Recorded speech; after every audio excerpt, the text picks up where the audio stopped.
kameng kebiri, limau kebega, entah sebogo dua bogo, nyaru mendum, nyan yang jit tasia ke kuru, ada pun mana, nyan.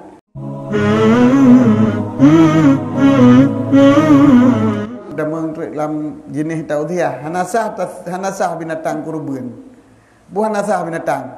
Artinya di segi sia kurban je. Menyoji pergi hanasah ke penuh hukum binatang hana. Jadi betul ke hanasah lah udhiyah. Hanasah je ke udhiyah. Artinya di segi sia ke kurban je. Kalau hanasah sia, dia kata sia sahaja. Hanasah kurban tu.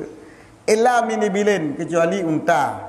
Wabakarin limau waranamen kebiri kameng kebiri limau kebega entah sebogo dua bogo nyaru mendum nyan yang jit tasia ke kuru ada pun mana nyan hansah kurban sia sah anak pu sia ju ya pada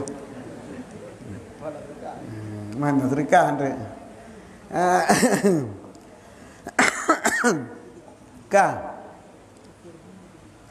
Iktisaran alal waridi pihak karena disimpan di atas yang datang padanya kurban. Karena kurbannya adalah ibadah khasah maksusah, ibadah maksusah secara muayyanah yang tertentu, kan mutlak sedekah, kan mutlak sedekah. Ka khusus kurbannya adalah khusus ibadah yang khusus, maksud badrati je.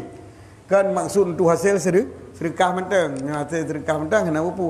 Nyo makan na peraturan romnya ibadah yang kamu ayanah badraji, yang kamu maksudan bidate, nyo kana syarat-syarat. Jadi syarat-syarat tak kalah lagi yang kamu buat Nabi yang nagasi ke kurban unta lima dengan kambing. Masalah sahabat nagasinya mungkin ke kurban.